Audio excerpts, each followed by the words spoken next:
Question number 4 is ABCD is a trapezium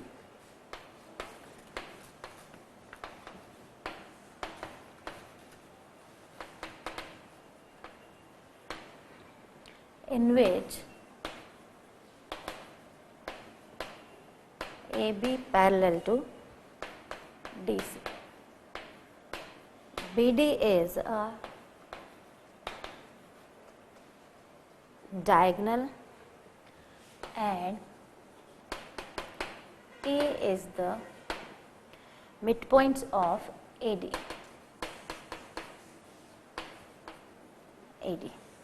A line draw through.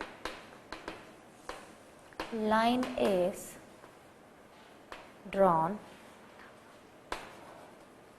through E parallel to AB intersecting BC at F.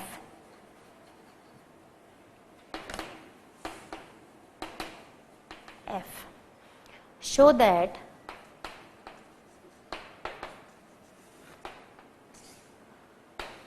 F is midpoint of BC.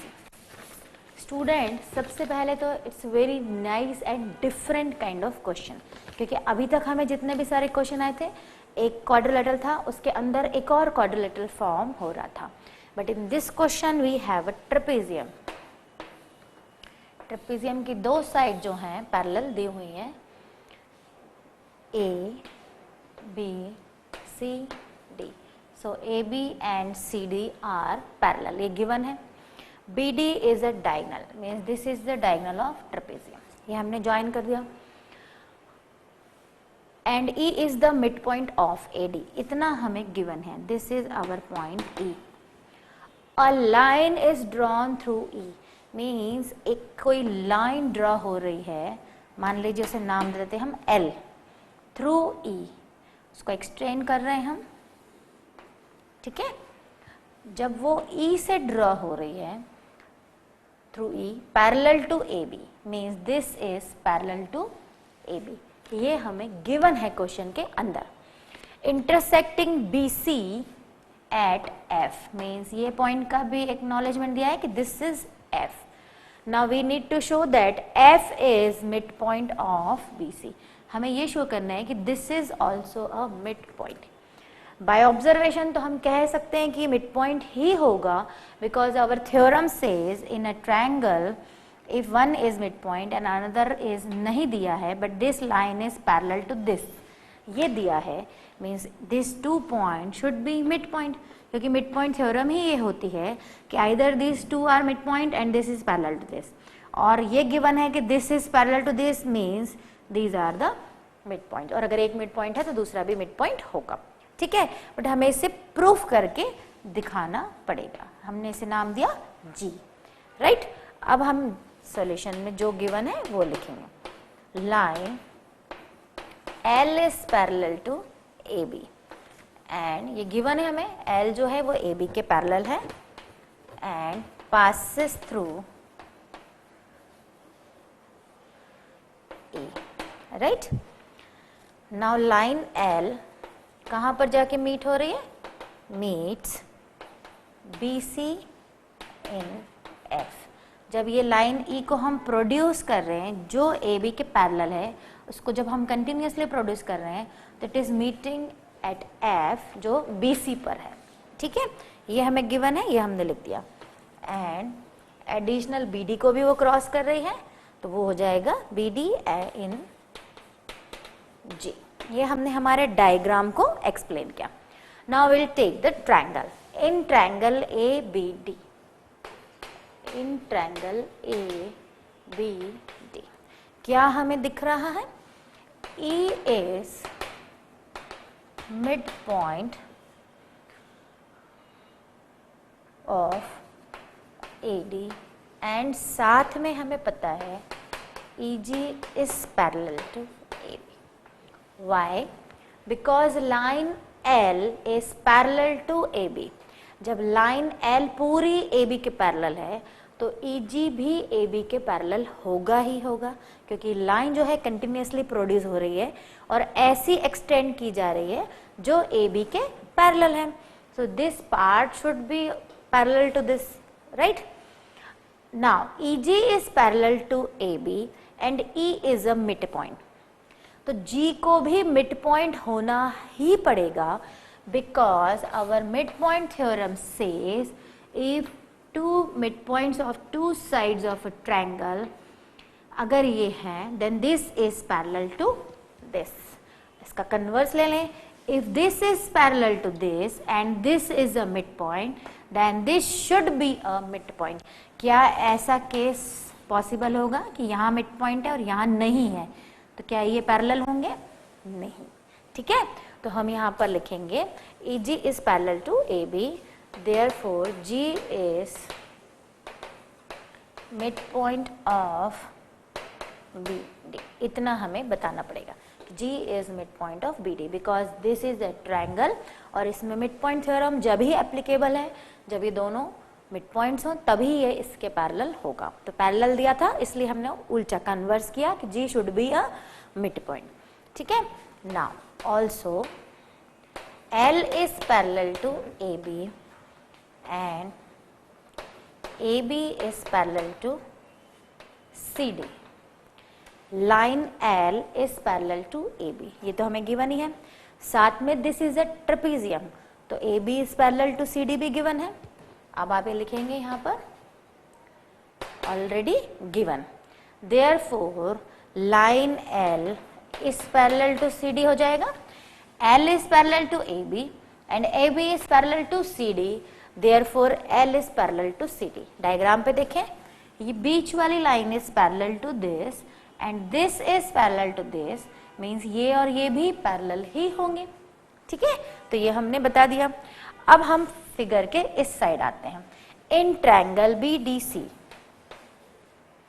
BDC, this line, ये तो L ही है हमारी continue. L इस parallel to क्या आ चुका है? CD. ये कब होगा ट्रायंगल में? जब F and G should be a mid point. ठीक है, वही हुआ कॉन्सेप्ट.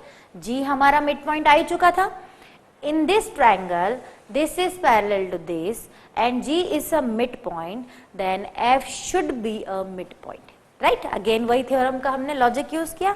तो आप यहां लिखेंगे G is in triangle BDC, G is midpoint and line L is parallel to CD, therefore F is midpoint of BC. ये होना ही चाहिए. ठीक है, तो हमें यही प्रूफ करना था कि अगर ये लाइन पूरी की पूरी AB के पैरेलल है और E जो है मिड पॉइंट है, लाइन जो पास हो रही है वन मिड पॉइंट से पास हो रही है एंड पैरेलल मेंटेन है, तो ये सारे पॉइंट जो इस लाइन पर आ रहे हैं वो मिड पॉइंट पर ही होंगे. ठीक है, अब आप इसी केस को अगर एक कन्वर्स जैसा लेना चाहें, ये हमारा ट्रेपेजियम है, ये लाइन L है, ये यहाँ मिड पॉइंट से पास हो रही है. ठीक है, बट आगे जाके स्लैंट हो रही है, ऐसी पास हो रही है. तो अब ये इसके पैरेलल नहीं होगी बिकॉज ये मिड पॉइंट से पास नहीं हो रही. और अगर इसको पैरेलल करना है तो ये मिड पॉइंट से ही पास करना होगा. ठीक है, तो मीन्स अगर हमें क्वेश्चन में दिया है कि this line is parallel to AB, it means उस लाइन पर जितने पॉइंट है, एक अगर मिड पॉइंट दिया है तो सारे पॉइंट जो हैं वो एक ही लाइन में होंगे, मीन्स सारे मिड पॉइंट होंगे. Right? So this is the fourth question. So we have just solved question number 3 and 4. Now moving to the fifth question. In a parallelogram ABCD,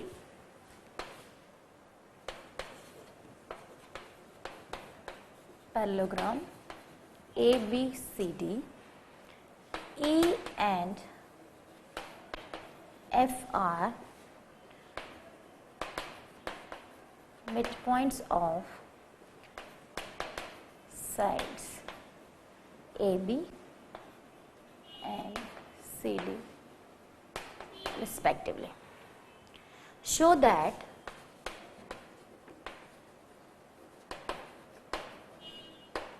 line segment AF and EC trisect diagonal BD.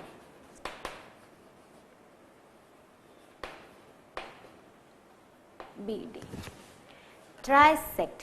सबसे पहले हम trisect का मतलब समझेंगे कोई भी question start करने से पहले।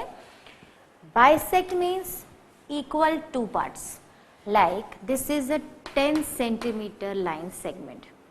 ये पॉइंट इस लाइन सेगमेंट को बाइसेक्ट कर रहा है। It means this is 5 centimetre and this is 5 centimeter, right? Now trisect, for example this is a line segment having 12 centimeter measurement, ठीक है।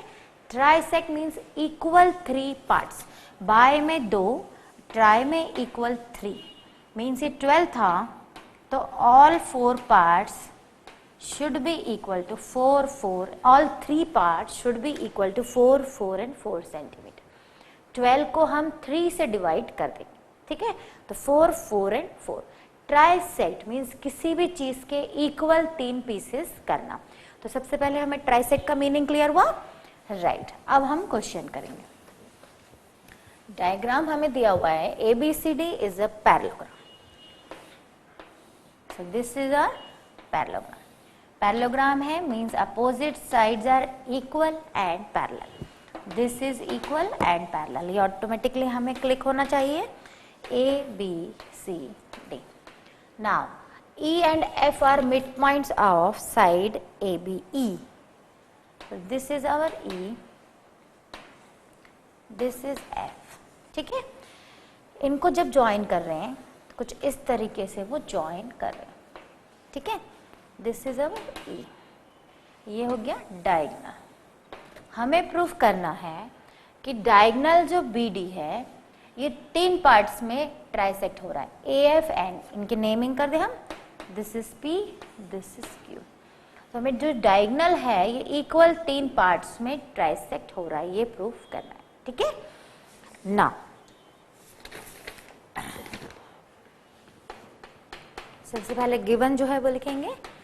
इन parallelogram ABCD we have angle B equals to angle D and angle A equals to angle C। यहाँ पर आप लिखेंगे opposite angle of parallelogram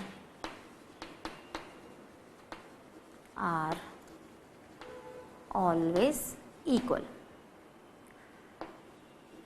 parallelogram अगर आपके पास given है तो आमने सामने के एंगल क्या होते हैं, इक्वल होते हैं। ये हम ऑलरेडी पढ़ चुके हैं तो हम यहाँ यूज कर सकते हैं। That's why I have written this, right. Now triangle choose करेंगे। इन ट्रायंगल ADF,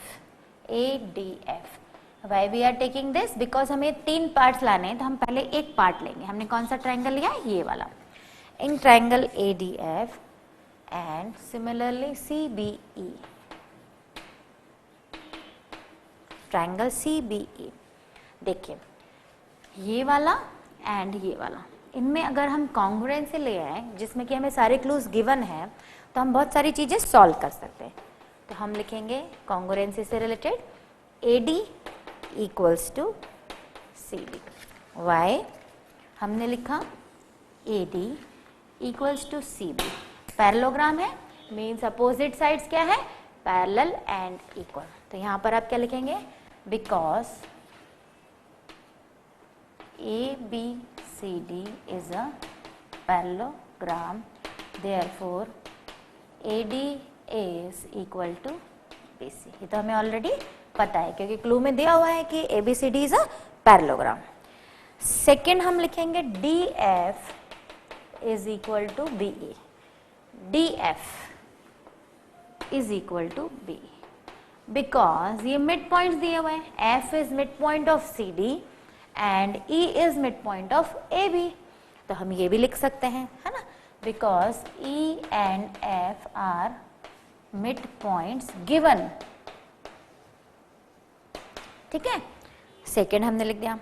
थर्ड हम लिखेंगे angle D equals to angle B because this is a parallelogram. As I told you opposite angles are equal. So ये triangle and ये triangle आपस में क्या हो गए, कॉन्ग्रुएंट हो गए.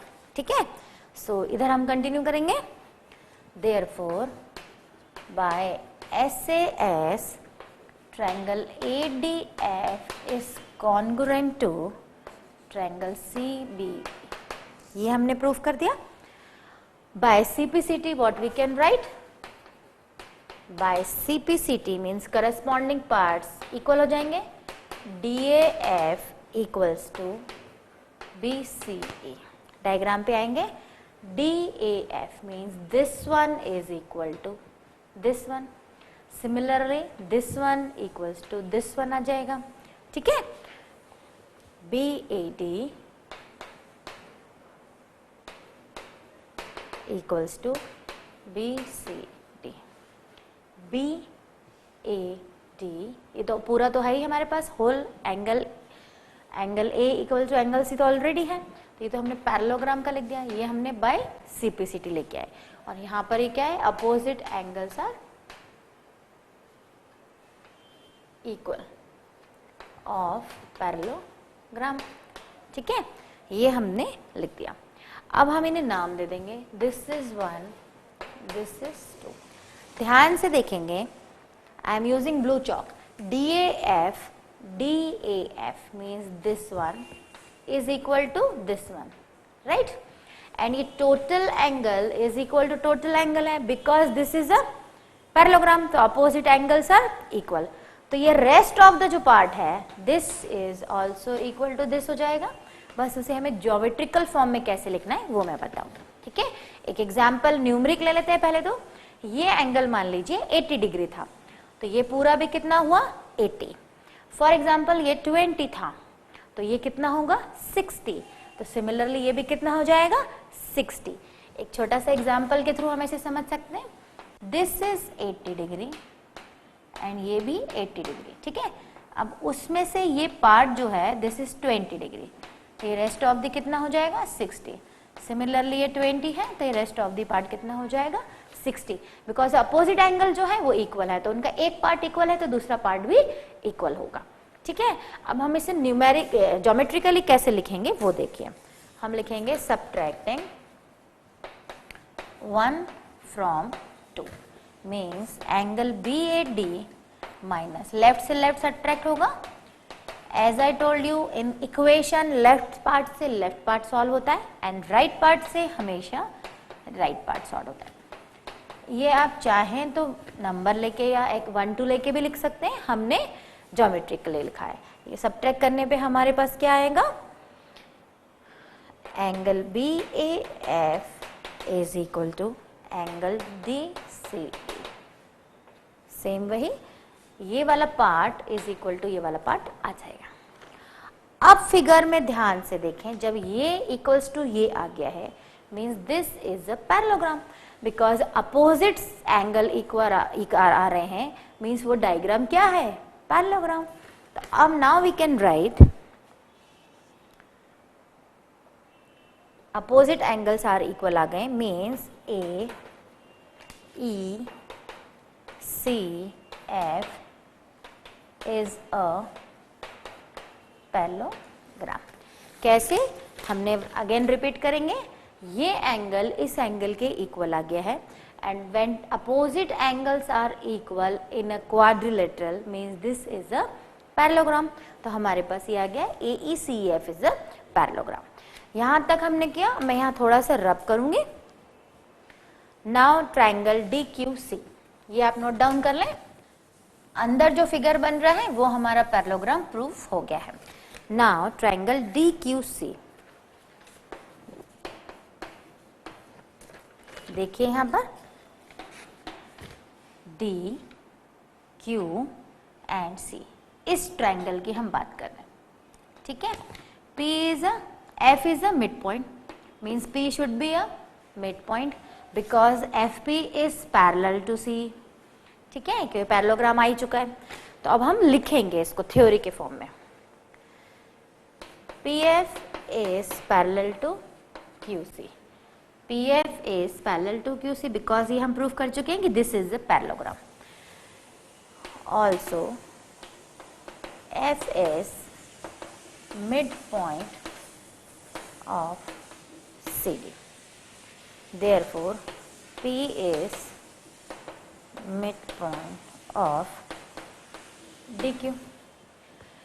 ये midpoint है, ये भी क्या होगा, midpoint होगा DQ का, right? Because this is parallel to this and this is the midpoint, so this should be a midpoint. अभी previous question में भी हमने इसे को solve किया, हमें ये मिल गया P is the midpoint of DQ.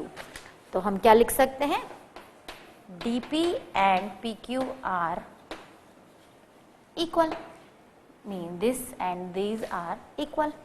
Similarly, अब हम बाकी का पार्ट प्रूफ नहीं करेंगे, सिमिलरली करके लिखेंगे डायग्राम के इस तरफ से. QC is parallel to PF and E is the midpoint, so Q is also midpoint. ये midpoint है तो ये भी क्या होगा, midpoint, because this line is parallel to this. So यहाँ हम क्या लिख सकते हैं, BQ and QP are equal. ये आ गया हमारे पास DP equals to PQ and BQ equals to PQ. What it shows, DP equals to BQ equals to PQ. तीनों पार्ट इक्वल आ गए, ब्लू से देखिए, ये एंड ये तीनों क्या आ गए, इक्वल आ गए. जब तीनों पार्ट एक लाइन के इक्वल है मीन्स ये ट्राई सेक्शन हुआ. जैसा हमने अभी देखा कि अगर ये लाइन 12 सेंटीमीटर की है और इसका ट्राई सेक्शन है तो वो 4 एंड 4 एंड 4 हो जाएगा. तो similarly DP, PQ and QB are equal. It means this is a trisection of diagonal DB, right? इस क्वेश्चन को थोड़ा सा एक बार फिर से रिवाइज करेंगे. सबसे पहले हम एंगल को समझेंगे, उसके लिए हम डायग्राम एक बार फिर से बनाऊंगी मैं. हमें एक पैरेललोग्राम दिया हुआ था,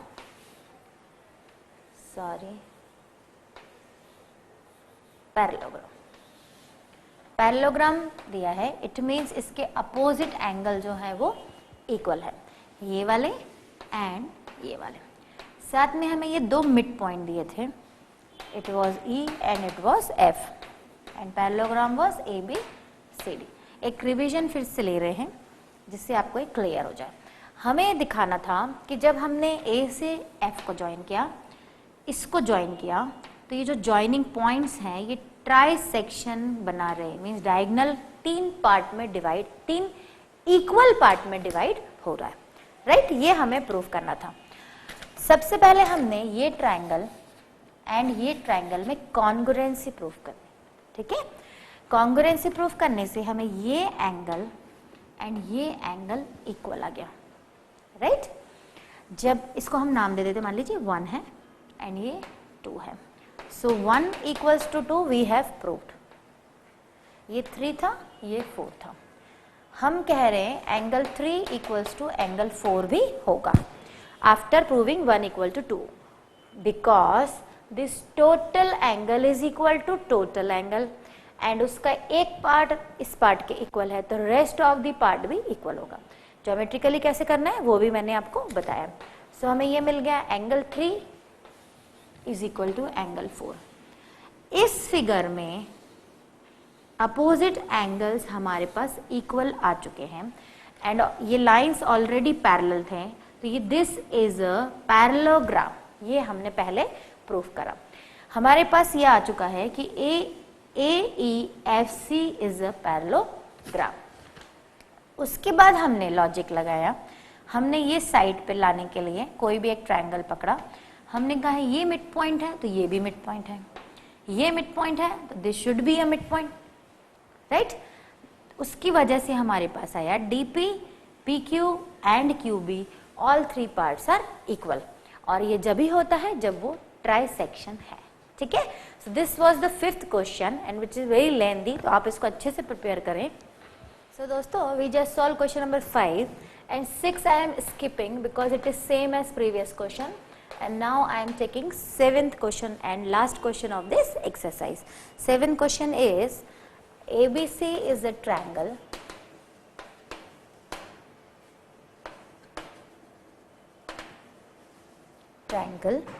right angled at C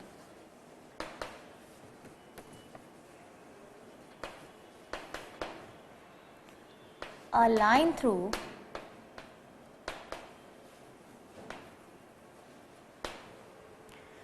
the midpoint M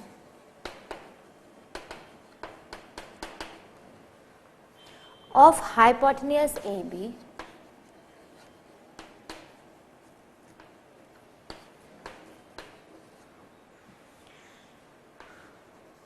and parallel to BC intersect AC at D.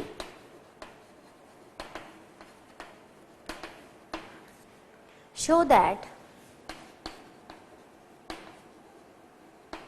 there are 3 parts of this question. First is D is midpoint of AC. Second is MD is perpendicular on AC. And third is CM equals to MA equals to half of AD. ठीक है, right angle triangle दिया हुआ है, सो हमने diagram बनाया. Right angled at C question में mention है. ABC is a right angle triangle means this is a 90 degree. ठीक है, A B. A line passing through M and M is midpoint. पहले ही हम देख लेते हैं. M midpoint है means AM and MB. These two part are equal and this is line L. पास हो रही है, हमें बताना है कि ये भी midpoint होगा. And L is parallel to BC, वो हमें क्वेश्चन में given है. ठीक है, तो हमें फर्स्ट पार्ट जो है उसमें कुछ ज़्यादा प्रूफ करने की ज़रूरत नहीं पड़ेगी, हमें केवल लिखना है क्या दिया हुआ है. Through M we have drawn line L which is parallel to BC intersecting AC at means what we have constructed, we are writing L is a line which is passing through point M and intersecting AC at point D. right, ये हमने लिखा. Now D is midpoint of AC and why, तो उसका reason हम पिछले 4-5 question में बार बार दे चुके हैं. लाइन पास हो रही है वन मिड पॉइंट से एंड साथ में ये पैरेलल है इसके, then this point should be a mid point. इसका कन्वर्स केस मैंने आपको एग्जांपल लेके समझाया कि मान लीजिए मिड पॉइंट है और लाइन ऐसी पास हो रही है.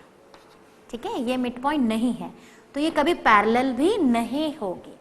दिख रहा है क्लियरली डायग्राम में कि if this is a mid point, मतलब ये और ये पार्ट इक्वल है और लाइन पास हो रही है, but this line L is not parallel to BC. Parallel नहीं है तो ये मिड पॉइंट नहीं होगा, चलेगा. बट अगर ये पैरेलल है तो लाइन को ऐसा ही होना पड़ेगा और इसे मिड पॉइंट ही होना पड़ेगा. ये हम बार बार डिस्कस कर चुके हैं, तो आई थिंक कि अब आपको क्लियर हो गया होगा. ठीक है, सो मिड पॉइंट थ्योरम के अकॉर्डिंग M मिड पॉइंट है तो D is also a mid point. ये हमें मिल गया. This is 90 degree, then this is also 90 degree. How? Yes, corresponding angle के थ्रू. फर्स्ट हमने कर दिया. सेकेंड जो होगा, angle ADM is equal to angle ACD and both are 90 degree by corresponding angle. अब आप कहेंगे करस्पॉन्डिंग एंगल क्या होता है, तो वो हम समझेंगे। अगर दो लाइन पैरेलल हैं and one transversal is crossing, then this angle and this angles are corresponding angle। एक छोड़ के ये वाला है तो इसे छोड़ा और ये वाला, तो ये भी कितना होगा 90 डिग्री। करस्पॉन्डिंग एंगल्स, दो पैरेलल लाइन को एक ट्रांसवर्सल काट रही है तो हमेशा इक्वल होते हैं। तो हमने थ्रू करस्पॉन्डिंग ये बताया कि ये दोनों एंगल कितने हुए 90 डिग्री। अब हमारा according to this angle ADM equals to 90 degree हुआ, राइट। जब ये 90 है इसका मतलब ये लाइन जो है इस पे परपेंडिकुलर हो रही है। परपेंडिकुलर की क्या डेफिनेशन होती है, एक लाइन है उस पर कोई लाइन फॉल हो रही है और यहाँ 90 एंगल फॉर्म कर रही है, then this is perpendicular on this. मान लीजिए ये L है तो we can write L is perpendicular on BC। Perpendicular की डेफिनेशन हम बार बार पढ़ चुके हैं। सिमिलरली यहाँ लाइन L जो है it is falling on, line L is falling on AC, so line L is perpendicular on AC। और L नहीं लिखना चाहे तो आप MD is perpendicular on AC ये भी लिख सकते हैं, ठीक है। सेकेंड पार्ट में हमें यही लाना था। Now third part, third part को आप ध्यान से देखिए, उसमें दिया है CM equals to MA। CM, अभी हमारा CM ज्वाइन ही नहीं है तो हम इसे क्या करेंगे, ज्वाइन करेंगे। जब हम इसे ज्वाइन करेंगे तो दो ट्रायंगल फॉर्म हो रहे हैं। कौन कौन से ट्रायंगल फॉर्म हो रहे हैं, एक ट्रायंगल CMD एंड एक triangle AMD। So what we can write, in triangle CMD and triangle AMD हम कॉन्ग्रुएंसी प्रूफ कर सकते हैं इस ट्रायंगल में और इस ट्रायंगल में। यस, ये 90 है, ये 90 है, ये लाइन कॉमन है और ये मिड पॉइंट है तो this is also equal to this. तीन चीज हमें ऑलरेडी पता है तो हम फटाफट लिखेंगे angle ADM is equal to angle CDM, both are 90 degree. First हो गया। Second is MD is common, दोनों में, दोनों ट्रायंगल में MD लाइन जो है वो कॉमन है। Third is AD equal to CD because D is mid point. D जो है ये मिड पॉइंट है तो ये पार्ट एंड ये पार्ट क्या होगा, इक्वल होगा। तो ये दोनों ट्रायंगल क्या हो गए, कॉन्ग्रुएंट हो गए। तो हम लिख सकते हैं triangle CMD is congruent to triangle AMD, ठीक है।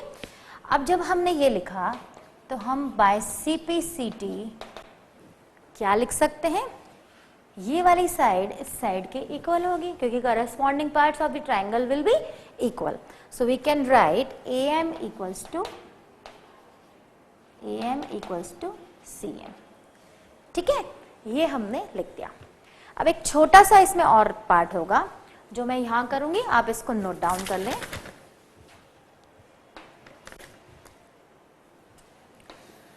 क्वेश्चन यहां कंटिन्यू है। AM इक्वल्स टू CM हम लेके आ चुके हैं, ठीक है। एंड हमें पता है AM equals to MB because M क्या था, मिड पॉइंट। स्टार्टिंग में ही मैंने आपको बता दिया। AM इक्वल्स टू MB, ये दोनों पार्ट इक्वल हैं। अभी हम ये पार्ट्स इक्वल ला चुके हैं, AM equals to MC।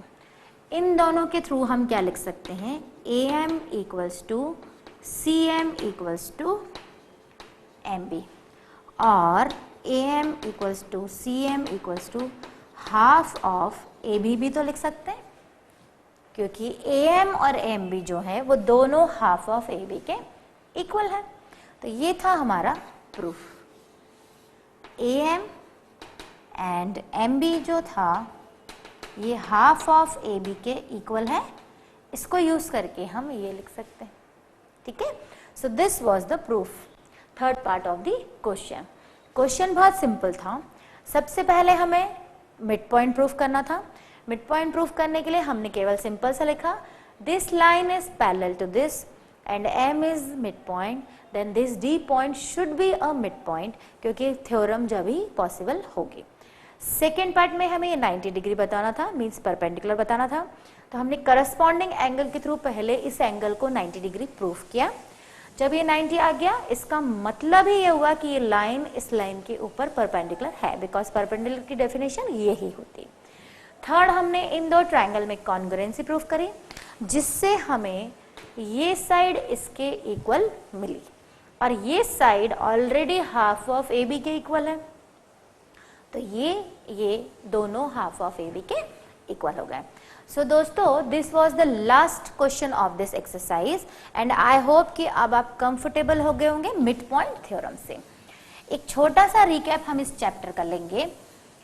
Quadrilateral में हमने पढ़ा कि 4 साइडेड क्लोज्ड फिगर जो होती है वो क्वाड्रिलेटरल होती है, जिसके 4 वर्टाइजेस होते हैं, 4 एंगल होते हैं एंड 4 साइड्स होती हैं, राइट।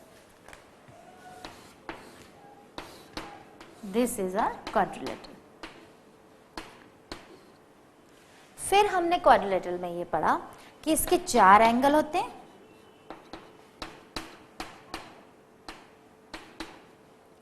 तो उन चारों एंगल्स का सम जो होता है is always equal to 360 degree. कैसे होता है वो हम थ्योरम में प्रूफ कर चुके हैं, इधर हम केवल प्रॉपर्टीज को रिकॉल कर रहे हैं। तो क्वाड्रिलेटरल के चारों एंगल जो है वो 360 डिग्री होते हैं। इसी क्वाड्रिलेटरल को जब थोड़ा रिफाइन किया तो अलग अलग फिगर फॉर्म हुए। सबसे पहला फिगर था ट्रेपेजियम, राइट। ट्रेपेजियम की अपोजिट साइड्स पैरेलल होती हैं, एक पेयर, और एक pair non parallel. Non parallel से मतलब है इन्हें जब हम एक्सटेंड करेंगे तो ये कहीं ना कहीं एक दूसरे को क्रॉस कर जाएंगे। तो ट्रेपेजियम का एक पेयर जो होता है वो पैरेलल होता है, मीन्स ये जो ट्रेपेजियम है इसमें A B is parallel to D C है and A D is non parallel to C B है।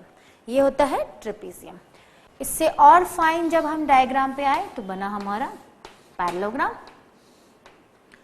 पैरेललोग्राम जो होता है इसकी कुछ स्पेशल प्रॉपर्टीज होती हैं। सबसे पहली, opposite sides are parallel as well as equal also, like AB is parallel to CD and AB is equal to CD. Similarly ये pair AD is parallel to BC and AD is equal to BC. ये हुआ हमारा parallelogram. Parallelogram की एक और important property होती है, इसके अपोजिट एंगल। मान लीजिए 1 है, ये 2 है, ये 3 है, ये 4 है, तो angle 1 is always equal to angle 2 and angle 3 is always equal to angle 4, means opposite angles are always equal. For example ये 80 डिग्री है तो ये भी 80 डिग्री होगा, ठीक है। ये हुई parallelogram.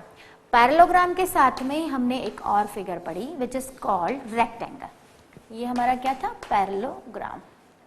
This is rectangle. Rectangle भी ऑलमोस्ट सिमिलर होता है पैरेललोग्राम से, बस मेन डिफरेंस होता है कि 1 एंगल इज राइट एंगल और 90 डिग्री, जो आप कहना चाहें वो कह सकते हैं।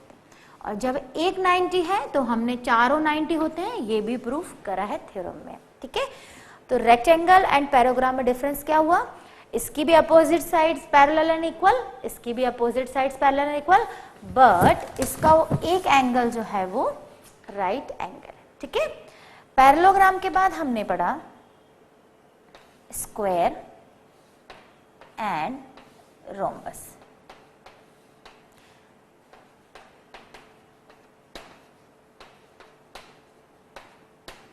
दोनों की सेम ऑलमोस्ट प्रॉपर्टी, वही डिफरेंस कि इसका एक एंगल जो है वो राइट एंगल, चारों sides equal, all 4 sides are equal. Here also all 4 sides are equal. The difference is in square one angle is right angle and in rhombus ऐसा कोई provision नहीं है। रोम्बस की एडिशनल प्रॉपर्टी जो होती है वो ये होती है कि इसके डायगोनल जो है वो बाइसेक्ट करते हैं 90 डिग्री पे, सेम स्क्वायर में भी, ठीक है। रेक्टेंगल की जो एडिशनल प्रॉपर्टी होती है वो ये होती है कि इसके डायगोनल इक्वल होते हैं, AC equal to BD। Means rectangle में हम ये प्रॉपर्टी भी यूज कर सकते हैं और हमने एक क्वेश्चन में यूज भी की है। Opposite sides are parallel and equal as well as one angle is 90 degree, ये तो हो गया रेक्टेंगल, साथ में रेक्टेंगल के डायगोनल्स आर ऑल्सो इक्वल। तो अगर क्वेश्चन में कहीं रिक्वायरमेंट है तो हम ये भी प्रूव कर सकते हैं, ठीक है। तो ये हमने पढ़ा क्वाड्रिलेटरल, इसका ये रिकैप था। इसके साथ हमने पढ़ी दो इम्पॉर्टेंट थ्योरम जो बहुत ही ज्यादा काम में आती हैं, that is called mid point theorem, and उसकी एक एडिशनल कॉरलरी पढ़ी जिसमें हमने कुछ प्रूफ किया। Mid point theorem says if we have a triangle, दो कोई भी साइड लीजिए, जरूरी नहीं कि आप ये लें, आप ये भी ले सकते हैं, ये कॉम्बिनेशन भी ले सकते हैं। मान लीजिए मैं ये लेती हूँ, इनके मिड पॉइंट लीजिए, इस ट्राइंगल का मिड पॉइंट, इस साइड का, इस साइड का मिड पॉइंट, उनको ज्वाइन करिए। So this is always parallel to this, ये होगा, आप प्रूफ कर सकते हैं जो हमने थ्योरम में किया। अकॉर्डिंग टू दिस डायग्राम हमारा क्या आया, P Q, means we can say P Q is parallel to AC, ये मिड पॉइंट थ्योरम कहती है। साथ में हमने एक और एडिशनल थ्योरम करी थी कि PQ जो है हाफ ऑफ AC भी होगा, वो हमने एज ए थ्योरम प्रूफ किया और कहीं भी एज ए प्रॉपर्टी हम यूज कर सकते हैं। If P and Q are midpoints of two sides of a triangle, then it will parallel to the third side and it will half of the third side. ये बहुत क्वेश्चनों में हमने use किया, अब आप इससे एकदम कंफर्टेबल हो जाना चाहिए और थ्योरम भी बहुत अच्छे से आपको याद होना चाहिए क्योंकि एग्जाम में मिड पॉइंट थ्योरम 99.9% आती है, ठीक है। So this was the recap of the chapter quadrilateral.